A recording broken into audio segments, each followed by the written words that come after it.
Bismillah. Alhamdulillahilladzi binikmatihi tatimmus sholihah. Segala puji hanya milik Allah Subhanahu wa Ta'ala atas limpahan nikmat-nikmatnya sehingga kita bisa beramal dan amalan itu menjadi sempurna buat kita. Sahabat pemuda yang dirahmati Allah Subhanahu wa Ta'ala. Kita pernah mendengar, bahkan mungkin kita pernah berucap bahwa Muhammadiyah adalah berkemajuan. Muhammadiyah adalah mencerahkan, menggembirakan. Dan kita akan membahas tentang misi Muhammadiyah yang mengembirakan. Tapi yang kita bahas di sini adalah konteks perasaan menggembirakan.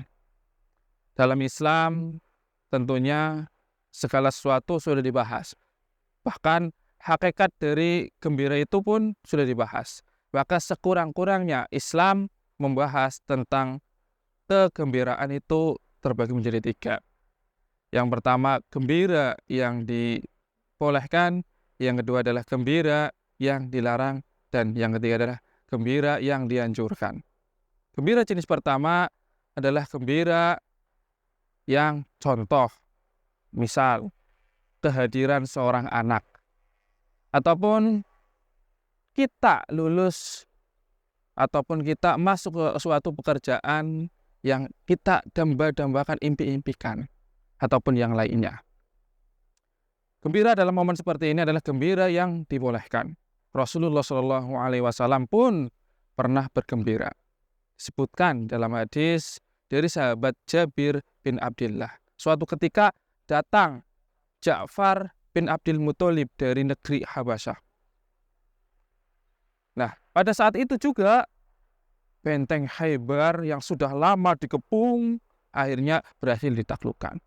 Nah, Rasulullah mengatakan, "La adri bi ayyihima an afrah, bi fathil Khaybar am bi qudumi Ja'far." Aku nggak tahu karena momen apa aku gembira.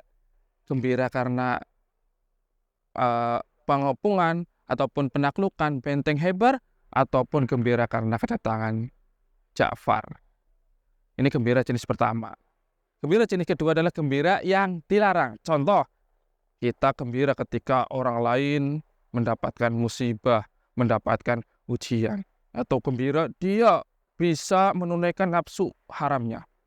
Atau gembira dia menang lotre. Ataupun menang slot. Ataupun judi yang lain sebagainya. Kemudian gembira jenis ketiga adalah gembira yang dianjurkan. Yang justru diperintahkan oleh Allah Azza wa Jalla. Yang mendatangkan pundi-pundi pahala kepada kita. Gembira apa ini? Yaitu gembira ketika kita mendapatkan hidayah dari Allah Subhanahu wa Ta'ala. Hidayah. Gembira dengan hidayah Islam.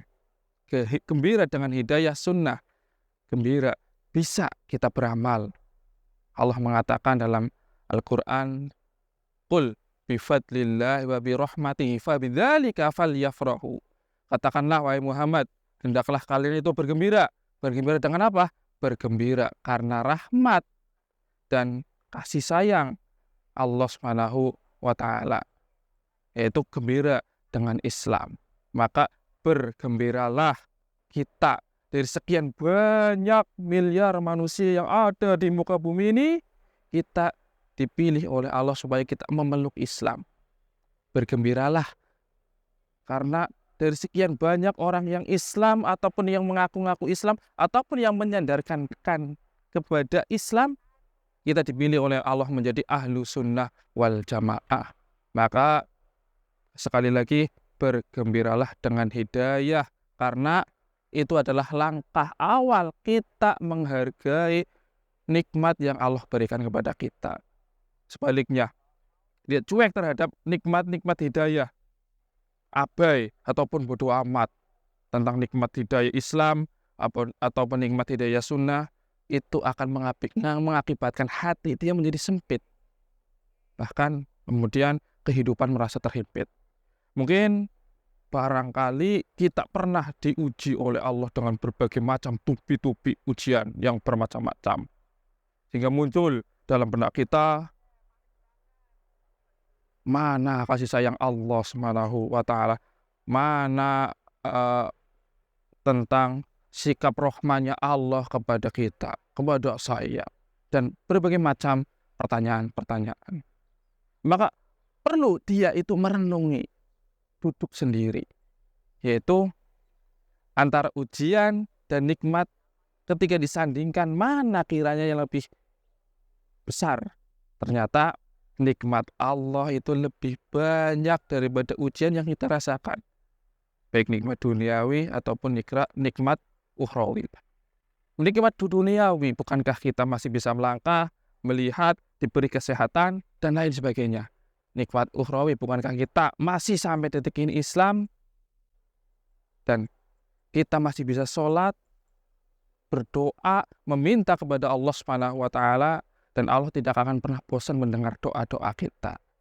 Kalau seandainya udah nggak ada tempat kita untuk bersandar, ingat masih ada tempat lantai untuk kita bersujud memohon kepada Allah Azza wa Jalla. Ya, cukup sekian apa yang bisa kita sampaikan. Semoga yang sedikit ini mendatangkan kemanfaat untuk saya khususnya dan untuk kita semuanya.